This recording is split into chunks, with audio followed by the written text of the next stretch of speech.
Hey guys, welcome back to this week's episode of the Hero Academy. This week we have Marlon Marrache. I'm very, very excited for my friend from the other coast, the West Coast, LA. Introduce yourself, sir. Hey, Dave, thanks for having me. Look, taking a trip down memory lane is really, it's something else knowing that I've been retired for since July of 2022. So it's been, about a year and a half. Oh Yeah, man, I yeah. can't. And How many? interestingly How, enough, how many did you do? How many years I did you did put in? 24 with the Los Angeles Police Department. Okay. And then what ends up happening is I was retired for like 4 months. And in those 4 months, I had a couple of projects that are dear to me and passionate. One of them was I wanted to give back to the law enforcement community. So I have a lot of discipline experience in the world of internal affairs. You name it, about cops getting jammed up or cops doing dumb stuff Yep. or Yep. cops even doing the right thing and someone has a personal vendetta to jam them up. You name it, I've been there, I've seen it, I've tried it, I've investigated, et cetera, et cetera. And so what I wanted to do is to give back to the next generation of new sergeants to say, hey, you know what, when you are going to be investigating these particular types of complaints, this kind of business is serious stuff. So I go by the motto of no stone goes unturned, meaning when you get it, you know this because you're a detective. Look, when you get a Yep. lead and when you're going to be investigating, just do right and do everything that you have to do to either A, exonerate that officer, or B, if the evidence and the facts lead you one way, then hey, you know what? It's going to be sustained and you did it. Have some accountability and maybe you'll get jammed up and get some suspension and call it a day, right?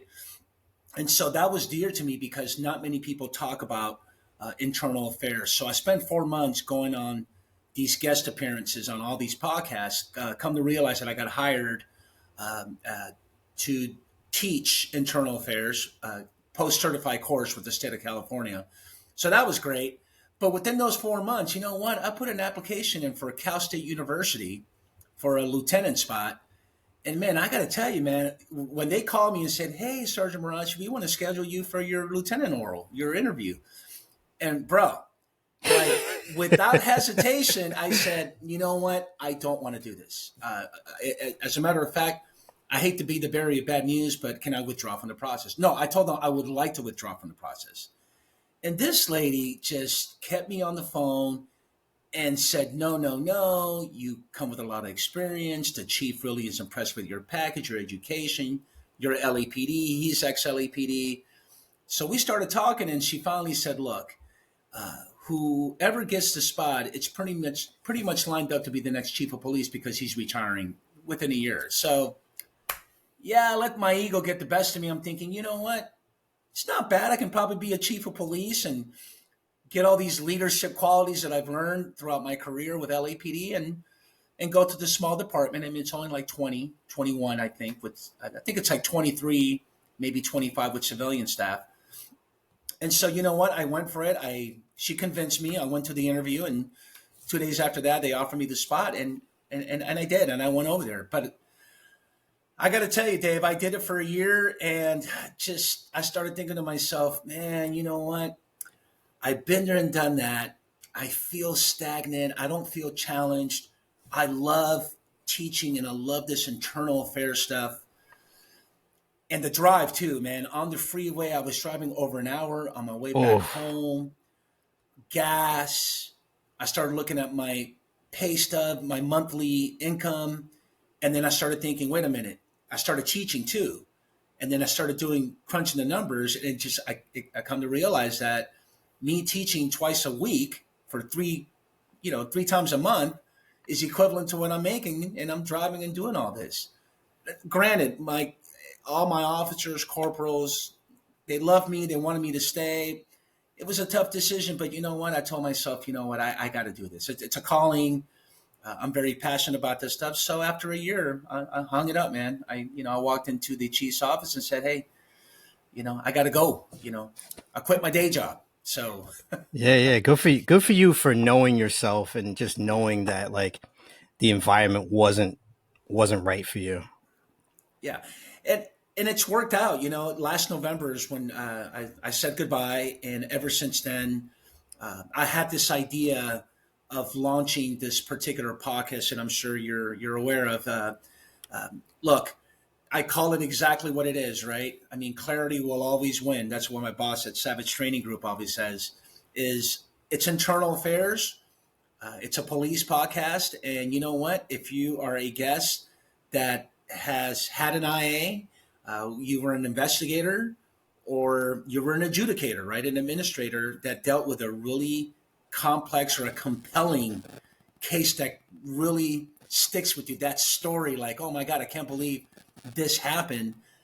Then they come on, and we're 20 episodes in, and I got to tell you, Dave, man, every single one of the guests, their stories have gotten it. And all I ever ask for is just lessons learned and takeaways, because people are listening, people are watching, and hey, why are you telling me the story and what can I get out of it? So I started that in November, and that's what I do, man. It's so much fun. How often do you release your episodes? So what I do is every Saturday, once a week. So what I Okay. do is I drop an episode once a week. But because I have a studio where I go in and I used to invite three guests. So we used to do 3 episodes, record and film 3 episodes. But now I'm down to 2. And so Yeah, I because record. it's exhausting to just talk and talk and talk all It day. is, man. I got to have some wit. I mean, I got to have my old fashioned. I got to have an old fashioned right after. Uh-huh. Because it is mentally, it just gets to you. Yeah. It's a little exhausting, but it's so much fun. I learn a lot about myself. I learn a lot about the process. Don't ever think, especially this in this profession, don't ever think that you know everything because something, an assembly bill, legislation, new laws, new practices come into play, and it's been quite a ride. But more than anything, I really feel like a lot of the guests are being validated and valued. I mean, take a look at yourself. You're a 27-year veteran, and to have an opportunity to tell a story, to come in and really have the audience get to know Dave. That's what I've been.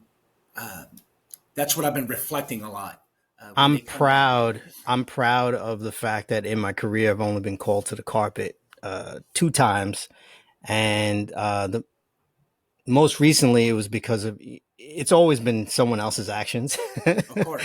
but most recently it was I was as a detective. The uniformed gang officers brought in a guy for drugs, and he was sitting in the prisoner room directly across from my desk. So I had the pleasure of seeing who went in and out of the room.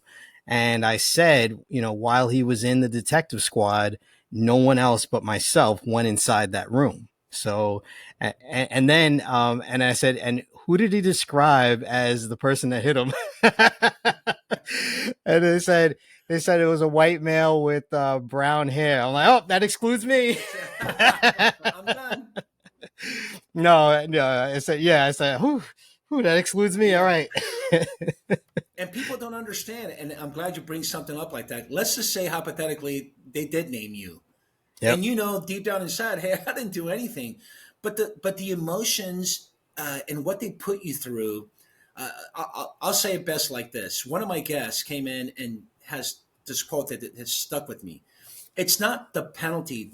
I'm sorry. It's not the penalty that's the punishment, right? Because sometimes and again, if you hold yourself accountable for what you did, chances are it's going to be sustained, and you're going to get jammed up and get suspension days and call it a day. That's fine. I've learned. I move on, right?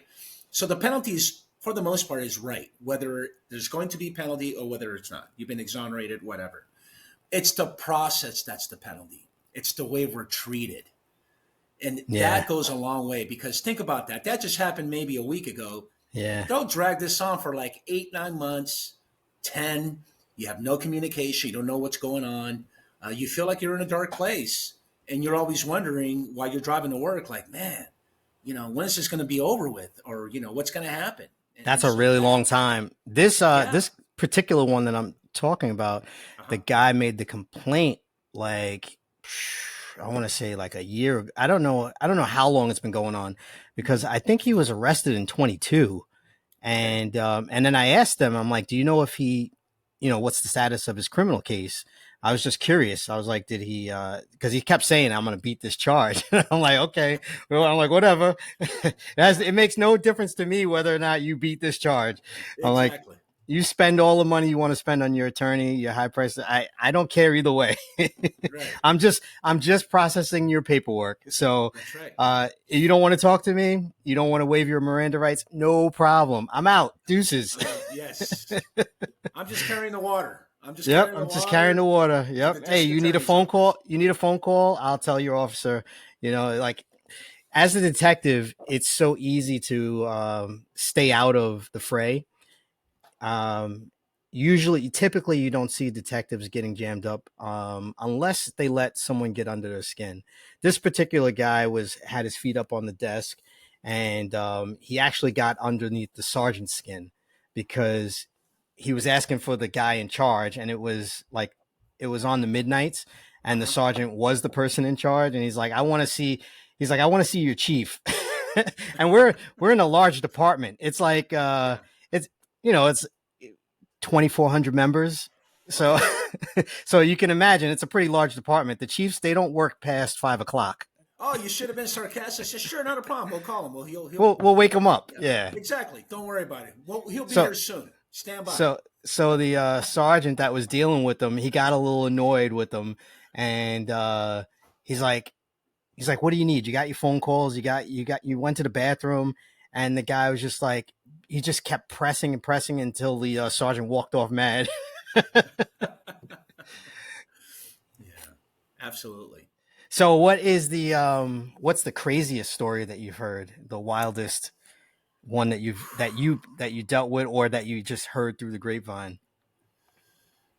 Gosh, that's a really good one, man. So in LEPD, we have a process that we call the border rights hearing. It's basically a tribunal hearing, which to this very day, I haven't gotten a phone call or an email to say that, hey, we're an agency that does it as well. So we're the only agency in the entire United States that adopted this border inquiry process from the United States Navy. And so when you are brought up on serious, serious allegations like fraud, lying, misleading, you name it, uh, things that you can think of, moral turpitude, if you will, as an officer, then the chief of police will order you or direct you to this hearing. However, my recommendation is going to be removal, but I'm going to leave it up to a three-panel member, two command staff officers and a civilian, or you have a choice of three civilian hearing officers to pretty much determine your fate. So you can imagine it's like being in civil trial, right? You plead. Obviously, a lot of people plead not guilty for the most part, and then the department, which was my job, as the prosecution, I had that role. We'll put on our case. We'll do opening arguments, case in chief. We'll bring in witnesses so they can hear testimony. We'll introduce evidence so they can examine. And then once we rest, then the defense puts on their case. Same thing. Then we'll do closing arguments, and that's it. They'll make a decision. If you're found guilty on one count, let's just say there's three allegations, and two of them are not guilty, but one of those counts is a guilty count, then we move over to the penalty phase. And in the penalty phase, you have, let's see, character witnesses. And I've seen some character witnesses actually move the needle. Like sometimes hearing officers be like, man, we're going to terminate this cat. And then all of a sudden they come in and it just starts moving. It doesn't happen quite often, but you'll get heavy, some heavy hitters will come in there and say, hey, Dave's a stand up guy. Dave has done in 27 years, he has split the Red Seas and walks on water. And I understand that he was found guilty on this count, but you know what? Dave can work for me anytime, any day. And sometimes that can get you from termination to heavy suspension. Could, depends, right? And then of course you got your package review. So when you ask me what's the craziest or the story, I've done about 30 plus of these hearings. Wow. And 5 of those have been actually terminations. But I got to tell you, man, it's a dark moment. It's a dark moment for all stakeholders. It's a dark moment for the board members. It's a dark place for me, knowing that, look, if he or she is found guilty, they're going to lose everything: their house, their career. If they had aspirations since they were a kid to be a police officer, that's gone. If So you in get the end, fired from the LAPD, uh huh. can you, does that mean that you're basically blacklisted from everything in the state of California? Interesting you say that. So Senate Bill 2 that took in effect 2023, just last year, pretty much says that if you are found guilty, I'm sorry, if you are brought up on allegations of these type of misconduct, so they have the definition, 9 definitions of serious misconduct. One of them is dishonesty. Let's just take that as the you know the cream of the crop, if you will, right? Yep. So if you get fined for lying and you get found guilty, you're done. The state of California says, you know what, we're going to take your license. We're going to suspend. Well, well, we have the option to suspend it, but we have the option to revoke that license. And so, yeah. So to answer your question, is you can no longer do that in this. Think that you can go and get fired from LAPD and then go find some little small agency throughout the state of California and get hired and get a second chance. So those second chances, they're pretty much gone I as of last. wonder. I wonder if there's other states across the country that would take that person. Um, I would think that that would come up in the background investigation. Like that would be a big Yes, red flag. Uh, absolutely. Anyone that's been fired from any agency. Right. So we at Savage Training Group, and by the way, I teach this. We have a 2-day post certified course through Savage Training Group. What we are going to be teaching in Springfield, Missouri. Um, I know that Missouri. I want to say this. The state of Illinois has mirrored pretty much all of our standards when it comes to police officers. So hey, if you're listening, you're out in the state of Illinois, and you get jammed up for some serious misconduct, chances are you're probably not going to get hired at another agency in that state. And I Mm. want to say there's 2 other states, but it's, again, this is kind of fairly new. What I do know is Peace Officers Bill of Rights in throughout the United States are not as strict or not as friendly or as long as ours, if you will. So Yeah. to pinpoint one, man, that's a good one. But we will talk about something funny that happened to me when I worked patrol. I can tell you that. Yeah. I All got a right. couple of stories about some fun stuff. But look, man, sometimes you decide to cut corners, and sometimes you decide not to be truthful, forthcoming, forthright, and honest, and have integrity. And you know that what you did, and you're not holding yourself accountable. I've had a couple of those. And again, I don't want to give the audience this impression that internal affairs and LEPD is firing all kinds of people. We're talking about a really really small fraction. How many members? How many member department is it in general? So right now we're probably looking at north of 8,000. So at one point we were Ooh. at 10,000. So imagine. So there's only 100 border rights per year. So Yeah. if you have 100 border right hearings per year through One internal percent. affairs, Yeah, it's 1%. yeah, and well, not only that, 50% of those are actually directed because you can opt for a board. So let's just say you and I uh, go out there and do police work, and next thing you know, we're being brought up on neglect of duty, whatever. You and I violated policy and procedure, and we neglected to do this or that, right? And so we both say, that's not what happened. We didn't neglect, we didn't do anything wrong. But they decide to sustain these allegations and they want to give a suspension. So let's just say you and I both got a 5-day suspension for neglect of duty. Well, I can opt for this hearing and I'm Mm. going to plead not guilty because I didn't do this. So you have those where you opt for a border rights. So out of the 100, you're probably talking about half of those are directed border rights facing termination. So in reality, you're talking about 0.05% Yeah. and less. Yep. So I just want to make sure we understand, when we start talking about the overall picture of the disciplinary system within LEPD, that it's hey, look, you know what? We get it right. It's a good system. Let's not Let's not get I it know, twisted. I know just from experience that most officers are good. They have good intentions. Their heart's in the right place. And then, people are people. So you're going to have Yeah. that half of a 1%, half of what's half of 1%, 0.05%. Point zero five. Yeah. Point zero You, zero you're five going to percent. have you're going to have half of that 0.02, 0.0025, Yeah. right? Exactly. That got the job for the wrong reasons, Yes. and they don't have the people's best intentions or best interest at heart. And you're gonna have those people. People are people, right? People are people, and we start blending into what we call organizational culture, what we call cop culture. And you and I both know that culture, for the most part, kind of dictates how you're going to do police work, or how you're not going to do police work.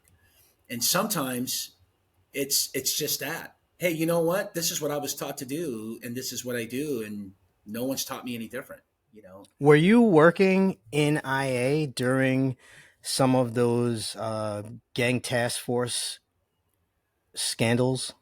You talking about the Rampart scandal? Yeah. Yeah, the Was Rampart that just scandal. before you got on, or was that? That was that. Well, interesting story. This is going to be a good one right here. Check this out. So I'm in the academy. We're like almost done. I think it was August of 3 months into the academy. One of our instructor comes in and says, "Hey, I hate to drop this bomb on you, but we just had an officer go into the evidence locker, evidence property room, and check out cocaine, and pretty much distribute it to all his workers, and return the actual same bag with a bag of baking soda or powdered sugar." Oh my And we're god. like, and he just got convicted, and it's the big news, and it's going to be a huge scandal. So we're giving you a heads up, and we're like, okay, that doesn't sound so like I want to go out and be on probation. Okay, got it. Of course, all of us are like, I can't believe this Right. is happening. But yeah, man, that talk about culture and talk about doing police work in Rampart Crash Unit, crash standing. What it stands for is crime reduction against street hoodlums. So that's what I call the crash. Yeah. But you know what I've learned throughout my show, because I've had some guests, old school cats that can talk about. I actually had a guest who was part of the internal affairs investigative team to settle his unit over 500 cases as it relates to the Rampart scandal. Because what ends up happening is he gets Everyone arrested. starts filing. Everyone starts saying, "I was illegally arrested." Right. One, two, exactly. So from the criminal, so you could imagine criminally, in terms of the procedure, you have district attorneys, city attorneys, public defenders going, I can't believe this happened. So they had to take care of all that. But once they finished all that, they identified about 500 plus cases and gave it to internal affairs to go for the administrative, Oh. uh, review, or the administrative adjudication. Like, do we jam these guys up and sustain and fire them for what they did or not? And what it turns out to be is that it's not as a big scandal as the news sensationalize it to be, if you know what I mean. Yep. Meaning, you had Rafael Perez who did his thing, and his partner Nino Durton who did. They were just cutting corners, dirty. They were cops, Dirty and corrupt. Yeah. corrupt. We already know that. But to say that the entire unit was doing what they were doing, that wasn't the case. And I think that's what illuminated and highlighted the entire United States. Like, oh my God, look at LAPD with the scandal, and all these cops are just corrupt. And that's not what happened. So I wasn't there. What I do know, you want to hear another funny story?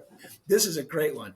We are in probation, and our probationary period's a whole year. I'm in Foothill Division with a partner of mine. I'll never forget this white cat named Charles. I'll never forget. Real good dude, Charlie. Nice guy. He had like a month ahead of me to finish probation. And traditionally in the LAPD, you have to do a 1 year probation and then you have to transfer out. It's what they call the wheel. It's like, look, you were a probationer here, you're a boot, P1, you're out. You got to go somewhere else. And you get a wish list. You actually can call personnel and say, okay, I want to go to 77th, I want to go to Southwest, or I want to go to this division. Okay, cool. But you don't always get your choice. Uh So huh. so Charlie on a Friday, got no, I think the list came out like on a Wednesday or Thursday, and he knew that he was going to Rampart. Now, at the time, the Rampart scandal just went down. So Uh, the whole station had news cameras. They were following him into the gate, into the parking lot. I mean, it was just a hot man. Basically, you're on stage when you get to Rampart Division. So on a Friday, he gets a call from the Los Angeles Fire Department.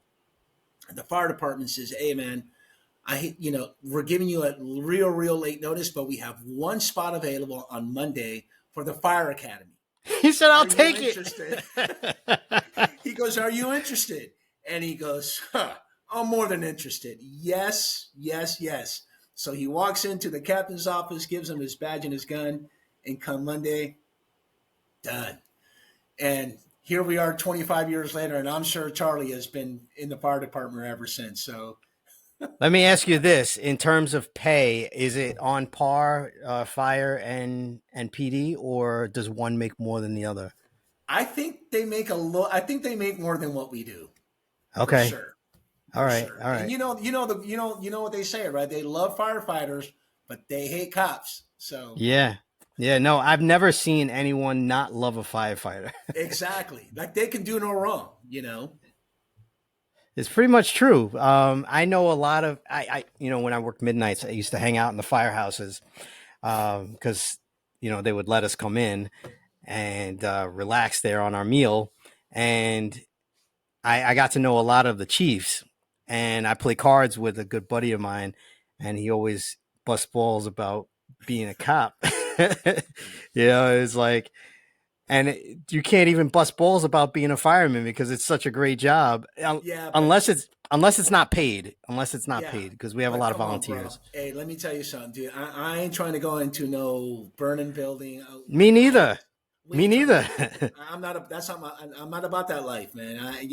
Hey, when I was in the Navy, we had firefighter school for like 3 days, and we donned the whole uniform, the mask, and everything. And they're like, "Hey, you got to go in that dark room, and it's smoking. You got to you got to do a rescue."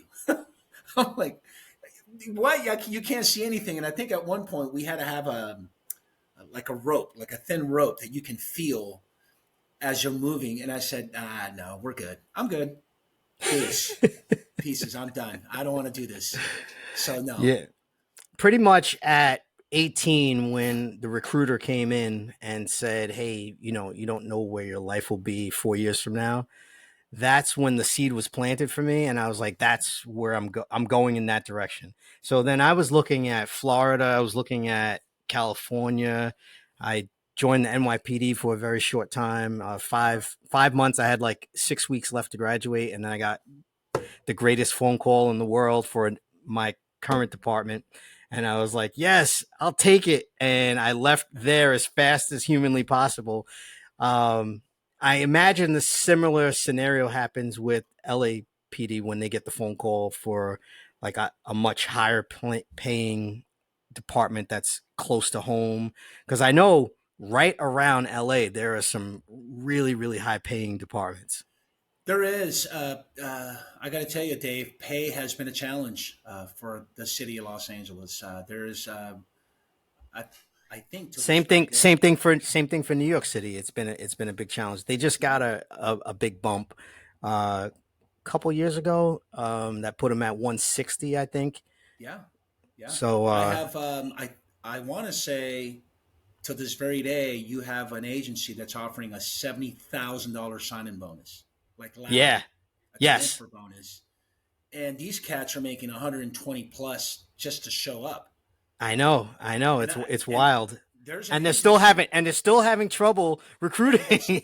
yes, that's the problem. The recruitment is, and we can have a whole conversation about that. How a young kid, and I call them kids because we're a little older now, where they're looking at getting into law enforcement, and if they're bright and savvy as they should be, they would look into the big picture, meaning, okay, if I'm going to do this kind of job and I'm going to make arrest, poke and book, right? What's in it for me? I'm doing something good for society. I am, I'm helping people not get victimized for violent crimes. And I make this arrest, and next thing you know, they're out, or there's no bail, and here we are again, and they're committing the crimes again and over again. So that's something that I didn't think about when I came on the job. I mean, my best friend is the one who influenced me to come on. He's been my friend since we were in high school, and I was in the Navy. I didn't want to reenlist, and he told me, man, he was in the academy when I was in my last year in the Navy, and he's like, this is the best job ever. And, since him and I have a lot of compatibility, he was a major influence for me to get into this career. So yeah, retention's high. There is an agency right now in the South Bay here in California. Get this, you can work patrol double time, and now they bumped it up to triple. So they're Wow. saying, listen, man, you just got to log on. Look, come on in and just suit up, log on, and we'll pay you triple the amount of time that you make an hour. Have And you still can't get and as many still people. having a hard time? Do you know what is the highest paid department in Cali? Oh, I want to say probably Northern California, maybe Santa Clara. I want to say maybe they're in the 150s, 180s. I know San Francisco bumped it up to like 130K, but then again, 130K in San Francisco, living in San Francisco that's probably going to get you a one-bedroom apartment. But I know that there are some detectives with overtime, so they got so they're getting an overtime. They got the increase in detective pay. I know of a guy that's like up there at like 250. Oh yeah, absolutely. 200K club in this is it's where it's at, where you can live decent and comfortable and have a really good social life, have a good family life, to the point where you can even have a stay home wife. You know, But you're working your butt off at but work. that those are the consequences, and Yeah. unfortunately for me, I did that for 20 years, and there's a lot of days where now that I'm enjoying my life more than ever, where I reflect and say, you know what, was it really really worth it? 6 7 days a week, not being home with my daughter, uh, and just not being home with my family, really trying to live a healthy emotional life, or I should say. You hit the gym now? Do you walk? I hit it every You day, man. good, good. Yeah, That's the only me. thing. I'm a 7 day a week guy myself. Nice. I'm a soccer dude. That's I just turned 55. I mean, I still I can still do. Hey man, I can go on the pitch and give you 90 minutes right now. Every Sunday, me and my 50-year-old heads get together, and yeah, they keep wondering why Marlon is out there just running around like he's 35. I said, hey, I'll do it, but it's going to take me like 3 days to recover because come Wednesday, I'm still walking real sore, but it's worth it. Before we start recording, you were telling me you're Peruvian. Your family is Peruvian. Yeah, born and raised in Um, Peru. you've been back? I actually did. I went back to Peru with my daughter, my 19-year-old daughter, in August, and we went to Cusco and we went to Machu Picchu. Let me tell you something, man. And I say this, I've been saying this a lot. I am a fraudulent Peruvian, and listen, that's my land, that's my country, mi tierra, mi sangre. That's everything for me, and I'm all like, I'm 100. But I realized that after going to Machu Picchu, I've just been a fraud because I didn't know the history, the Inca Empire, and the history behind the Incas and how Machu Picchu was built. And That's high on my bucket list. High, high, let me high tell you on my something. bucket list. It's for one, it's hard to describe. It is an amazing experience, and I told myself, "Gosh, I cannot believe I've waited all these years to come here." And I've been claiming I'm 100% Peruvian. So you know what? I went to go talk smack. I went back to all my Peruvian friends out here. I'm like, hey man, have you ever been to Cusco? If you haven't been to Cusco or Machu Picchu, you ain't a true Peruvian because you got to know your history. Did you But then play again, soccer? Did you play soccer while you were in Peru? that's a religion, bro. Come on, that's my thing. That's my jam, bro. Ever since I So was the born reason years the old. reason why I ask is because being a big soccer fan, you have to play while you're there. because I'm a big. I told you my only sport is fighting, jujitsu. Yeah, MMA. I was big MMA. I was big into jujitsu, so I took a trip to Japan, and of course I had to bring my gi with me because I had to go train in Japan, and I actually did that. I rolled with some Japanese guys for like 3. I took a 3 hour class and had the time of my life. But that's Hey, why I'm like, there's no way you went to Peru and didn't play soccer while you were there. I got to lace him up with my cousin. My cousin and I were only 1 year apart, and he's a soccer fanatic just like me. I got to tell you, I always say this: if I would have stayed home, I would have ended up either being a professional soccer player or I was going to be a commissioned naval officer. My dad spent 32 years in the Peruvian Navy and retired as an admiral. Wow. So Wow. it was either or. Yeah, but soccer is just dear to me. I'm blessed that I can still get out there and ball up at a much slower pace and definitely as sore. Uh, them bones, man. But it's all Yeah, worth it. I don't train jujitsu anymore because I like going to the gym and I don't like being sore and having a sore neck all the time. I just I don't that's why I don't train and I don't need it because I'm doing a gentleman's job now. I wear a suit and tie and There you you go. know, it's a gentleman's job. So like um I just feel like I tell everyone that's in uniform like you should be training in something Yeah, uh so that you can defend yourself, but absolutely. It's very, for very me, important. I like staying fit and staying in the gym. So like for me, it's just the gym now. Yeah, That's absolutely. all I do. Yeah, Do you belong to a gym, or because I know there's a lot of I hills do. all around you? No, I'm a Gold's Gym guy. I'm somewhat of a gym rat. I'm not that dude that's going to be lifting heavy. I just I do was gonna if say, I is that a big Roy? Is that a big Roy gym? yeah. It's you got all these kids, man. Times have changed, man. Listen, I tried CrossFit like I'm 55 when I was like 48, Uh and huh. I couldn't do it, man. All that clean and jerk and lifting with my back. I'm a soccer dude. Put a ball I've in front of always me, I'll been run all day. afraid. I've always been afraid of CrossFit because of those motions. I'm afraid of getting hurt. Yeah, well, that to me is I mean, when they asked Do me to carry like this 40-pound dumbbell, I mean, I'm sorry, the kettlebell, right? yeah, yeah, And I'm yeah. seeing blue star. I'm like, I'm seeing like stars, and I'm dizzy and I'm lightheaded. I'm going, yeah, come on, man.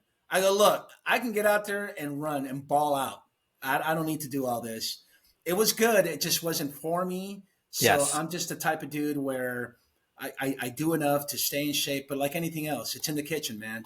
It all starts in the kitchen, but yes, un lomo yes. saltado, papa la huancaína, and some good old Mexican food and all that stuff. You try. Hey, as long as I'm doing cardio, I'm good. I call it a rice and beans body. Yeah. I try to stay away. I love rice. I know. I love all types of rice, right? Me and you both. It could be Turkish, it could be Mexican, it could Yes. be Puerto Rican rice, it could be any kind of rice. Indian rice. I love it Yes. all. And you just have to be careful because rice Yeah. it definitely will give you the rice and beans body where Yeah. you're like you're skinny in the arms but big big in the midsection. Yeah. Yeah. As long as look, I kind of somewhat have that formula. Look, if you're doing 10,000 steps a day and your BPM is at 130, north of 130, especially when you're in your 50s, you know what? Enjoy life, enjoy eating, but you got to do it. And that's why every Sunday for an hour, I go all out. And it's yeah, it's it can be it's bearable, right? I can do it. Suffer a little bit, on the back end, just sore, but stretch, and go right back at it. But I'm just blessed. I'm blessed that I'm healthy, and 55 looks like 45. I hope uh, Yeah, yeah, you as look young. as we keep going. I love the cap look. I wanted to ask you Yes, Savage, what's his first name? his first name is Scott. Scott Scott Savage. Savage is a I'm trying to think retired. if I connected with him or not on LinkedIn. I think I Yes, might have just we might have messaged back and forth. yeah, we connected on LinkedIn. He realized that in his company he was lacking the subject of internal affairs, so we had a really good conversation about it. I flew up north to Northern California to meet him. We sat down. We came up with the idea of giving me a shot at a seminar, like a test run, and we did it. And we did it. And lucky, lucky me that he was impressed. What do you say, And Scott Savage? yeah, it's going to be Scott, and his last name is Savage. If we're not already, connect us Yeah, together. and so he allowed me to do a presentation in front of like 35, 40 plus sworn officers, command staff, lieutenants, sergeants, and decided to hire me and said, hey, you know what? Let me brainstorm and design a course that's going to give the audience, the student, an opportunity to learn how to conduct an internal affairs investigation. But at the same time, day two, because you're going to do day one, day two is going to be another instructor that I have in mind where he's going to teach when you get involved in an OIS, an officer involved shooting, from the minute that you pull the trigger up until the minute that internal affairs says, hey, we're done investigating, we're going home. We're going to combine those two because there's a lot of procedures, there's a lot of rights that officers need to know about, there's a lot of processes, if you will, and if you've gotten involved in an OIS or if you've investigated an OIS, there's a lot of moving parts and there's a lot of things to do. And unfortunately, not many sergeants are built for that. Built meaning they're not ready for it. And so we Yeah, try to because give them the tools. it's not one of those things that happens very often. Contrary to Correct.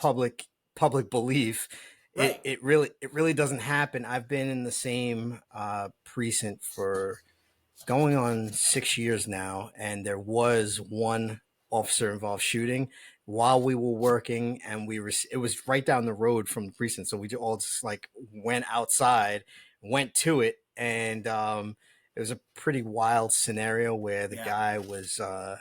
the guy thought that he was a burglary suspect, and the burglary suspect didn't think that the guy was a cop. So there was a little bit of did you identify? There was a little bit of that Yeah. issue. Um, you had mentioned that you had a story when you were on patrol. Uh, Funny go ahead. ones. You and I wanted to talk about something funny. Yeah, yeah. Yeah, oh yeah, man. We had a radio call. Believe it or not, a horse.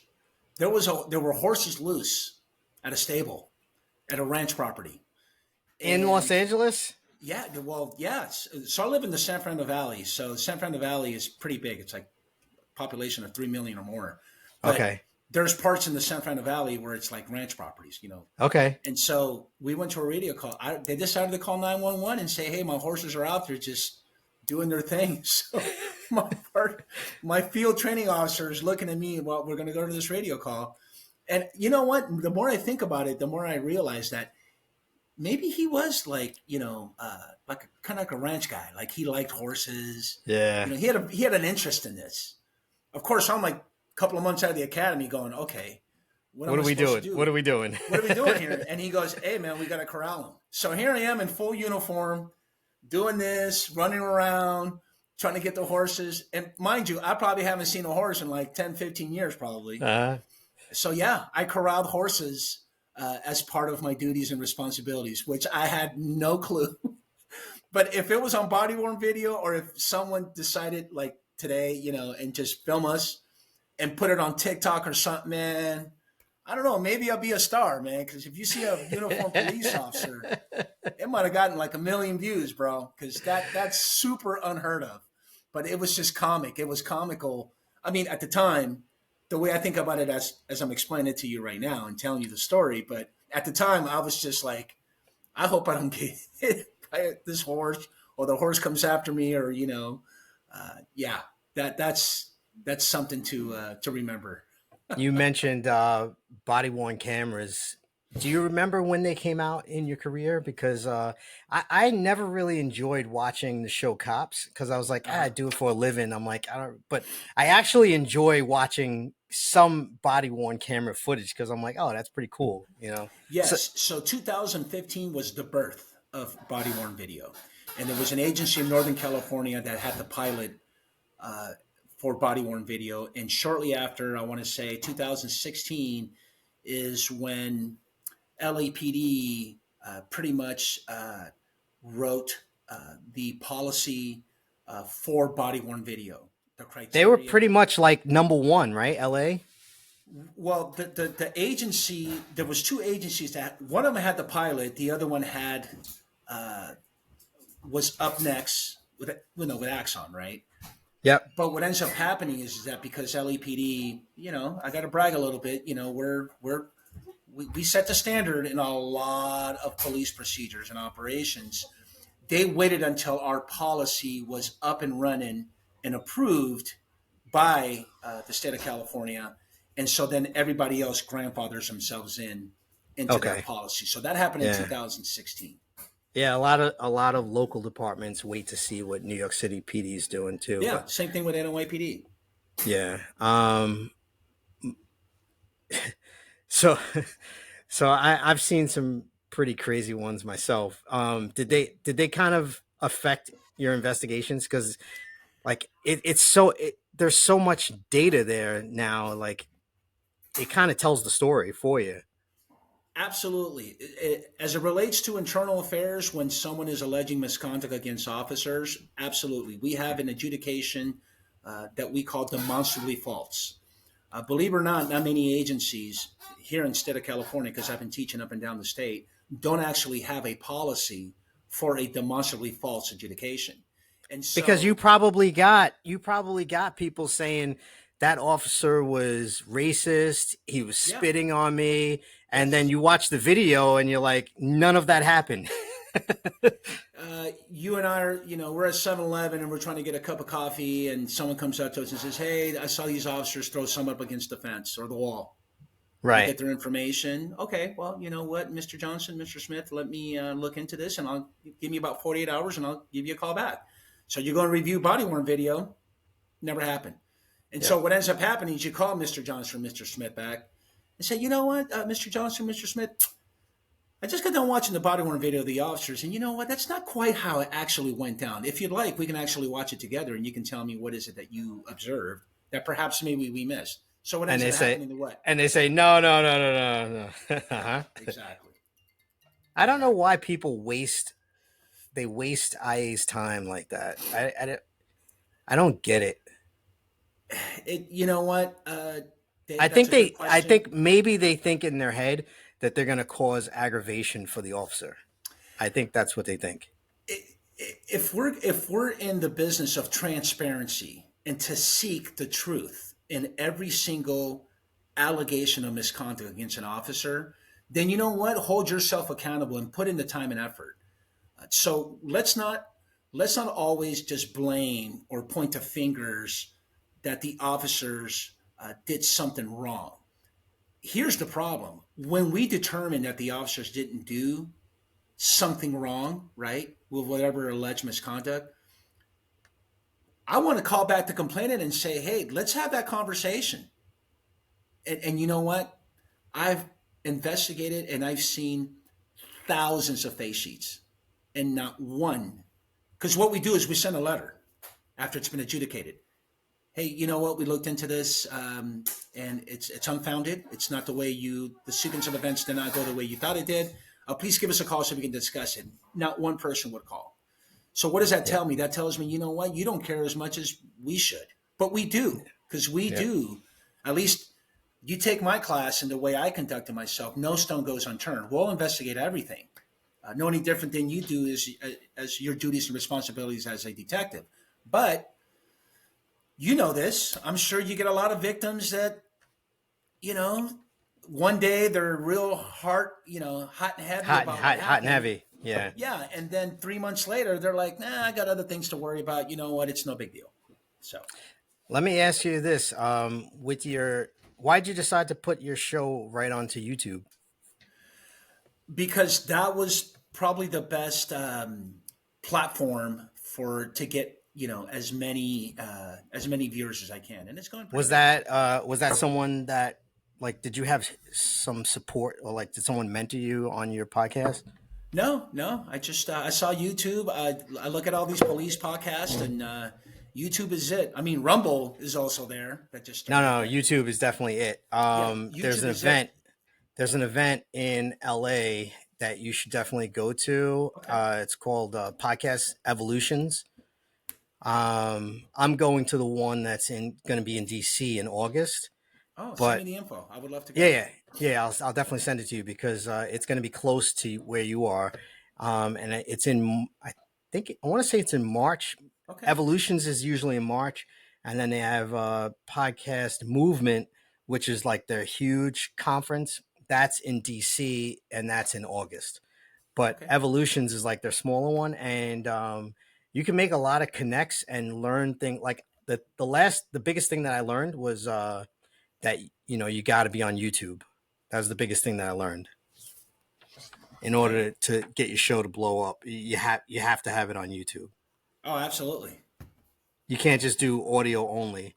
No, no, no, Um, no, no. I'm doing good, man. You know what? I've been fortunate. LEPD is a brand. A lot of my guests have been on my LEPD circle. I'm an alum. I'm blessed, man. The stories, the niche is different. We are just talking about IA. no, A lot of good it's stories. definitely different. Thank you, thank you. I Yeah, appreciate that. I like it. I'm gonna hit you with my last 5 questions just to respect your time Yeah, and not let this go on for hours and hours because we we can talk could forever. we could. But what's your definition of a hero? Because the show is called the Hero Academy. Everyone has their own idea, their own definition of what a hero is, and I like to hear what your definition is. Whew, a hero. My mom is my hero. Let me just make that make that very clear. Someone who I look up to, right? So you have that hierarchy, right? Superior, inferior. Someone that is a problem solver. Someone you can lean on whenever you have any problems or any challenges. That's when I think about when I think of the word the hero. I appreciate Hero. that. Now, when you're starting to get stressed out, how do you save yourself nowadays? Soccer. Soccer. Soccer, We talked soccer, about it. soccer. Yeah, yeah. ESPN, um, Dan Patrick every morning. Goal. Yes, head up. I'm a sports junkie. I just love it. That's what keeps me sane. Sundays is my day, man. It's just so therapeutic for me. Yeah, that's how I deal with stress. Would you ever consider offering coaching like one on one with people Oh, down the line? absolutely, Yeah. absolutely. How do people reach out to you? A lot of people reach out to me regardless. How though? How do you prefer for people? Right now, because of the show, there's been an increase of people reaching out to me. I do want to make now. I don't want to make it clear, but what I want to add into mental wellness. So you and I both know. I mean, you're a 27-year veteran. I'm a 25-year veteran. Mental wellness in law Yeah. enforcement back in our days was unheard of. Yep. There was no support. We didn't wrap ourselves around the person. Uh, And here we are 25 years later, where they now have firms. They actually have companies and firms where they hire not life coaches, but actually law enforcement coaches, someone that you can relate to, right?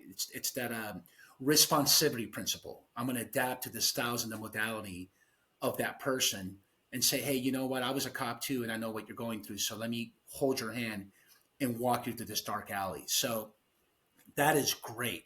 However, it focuses a lot on suicide prevention, suicidal tendencies, um, officer involved shootings, tragic critical incidents. Right? We all know that is great. I What I they know exactly where you're going, and I Yeah, just want but to tell what you they lack, yeah, I want to tell you two things. yes, No, number one, I don't talk about that stuff at all because there's plenty of people that do focus on that. yeah, Um, I, that's why I asked you the fitness questions because my talk is about burnout, and it's from burning out to burning up, and being on fire and like passionate and excited about something again. Yes. And that's where I know exactly where you were going. That's where it's there's definitely a need for that now, and there's a need for those kinds of speakers also. There, there's a place for all of us. You know, there's so many different diverse fields, and that's what I tell recruits that are thinking about getting onto the job nowadays. I'm like, it's Uh-huh. still a great job, and there's a lane for you, whatever type of personality you are. There's a lane for you. Like if you're super geeky, there's a lane for you. If you're a tough guy, SWAT guy, there's a lane for you there too. Yeah, no. What I was going to say also is that, however, we're forgetting the discipline, the Yeah, discipline system. We're forgetting that if you get charged with serious allegations and you didn't do it, or the department has it after you, it's a personal vendetta. That's a dark place, man. And you know what? We don't address that. We don't address how that person's at home. You know, I want to okay. connect you. I want to connect you with a guy who has an amazing story. He was part of the U.S. Marshals Task Force, and he just I don't want to ruin it, but he just has an amazing story. I want to connect you Okay, guys together, please, absolutely. um, and he'll share it with you. And Oh, you're talking about uh, I know him. He got a hold of me. all right, I'll I I'll know who connect he you guys. is. I Yeah, know who he is. Yes. yeah, yeah. So I think he'd be a really great story for like Ledegar. some. His last name is Ledegar. Yes, Yes. yes, Robert Ledegar. We already yep. spoken, and he's hoping to come out and be part of the podcast. So, yeah. So you only do live, you don't do remote. No, I do remote too. Ah, okay. I do virtual. I don't have a problem doing it. It's just, it's a little tricky, but It it's just is. better face to face. It is. It is definitely better face to face. I have the space for it too. I just have to I have to figure out the setup and everything. It's not a heavy investment to set up a couple of mics. No, it's It's not. I got the lights and everything. I got the space for it. It's really not a heavy lift. People don't realize it's all the work that comes after, like the promotion of it and Yeah. finding guests, all the extra other stuff that goes around podcasting. That's all the extra work. But please don't stop. You're doing really, really great work. Thank you. Um, these stories that you're producing, they need to be heard and they need to uh, come out for sure. What's your greatest power, your greatest ability? To be able to be flexible. I tend to handle stress with humor. I tend to laugh it off. I'm not I'm not I'm not I'm not tight, man. Life is just so precious. To have enemies. Look, if we have conflict, I'm one to resolve it. And accountability. I think that's my greatest strength. You know what? Hold yourself accountable for the things that you did wrong. You know, I'm in a relationship with the love of my life, and there's things probably that I'll say that I've learned. I've learned a lot in relationships. This is just on a personal note where you'll do things or you'll say things, and you know what? Hold yourself accountable, because the way you see it from your lens can be completely different than the way it's received. So just be flexible, man. Don't be so tied up. I love it. Limber, loose. I love it. Yes. Just laugh it off, man. My last question for you, and this is just for fun. If you had a Yes. comic book superpower, what would your comic book superpower be and why? Uh, Flash, bro. Flash. Flash. Flash. Speed. I never had the speed, bro. Man, I mean, I played forward in my young days. And the good thing about soccer is that you don't have to be like, well, that's not true. I mean, the wing guys have to be fast.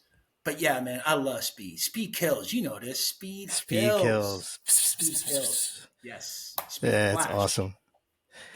I have a poster on my wall. I'm gonna show you once we get off of here. But I got a poster of the Justice League. I got the Flash symbol, and I have two action figures from when they're not mine, but they're mine now, from when my son, from I guess they're about 15, 16 years old now, when my son was a little boy. Uh-huh. I kept these two action figures, the Flash and Shazam. Shazam. That show Yeah. was awesome. It was an awesome Yeah. show. I appreciate you so much, Marlon. Thank you so much.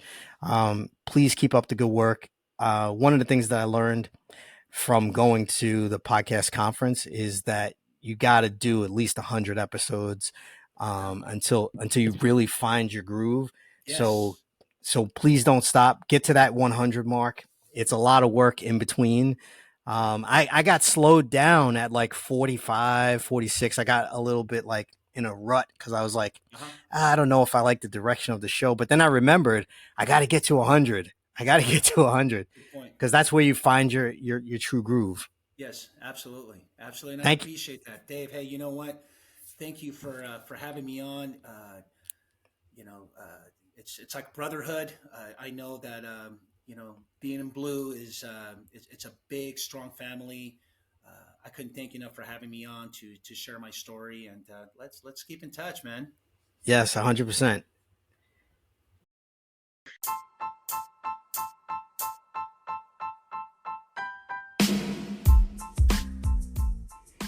All right, family. I hope you enjoyed this episode. Everyone I interview, I've chosen for you guys because of their story, and I hope that you get some value every single time. If you did get value or just simply enjoyed the episode, please share the episode with someone that you know. If you know of a guest, a frontline hero that has an amazing story, something uplifting or a positive message, hit me up in the contact form of www.davidleith.com or DM me at Instagram at davidleith1. Subscribe to the show because I have some really phenomenal guests coming up in the next few weeks that you definitely don't want to miss. All right, one.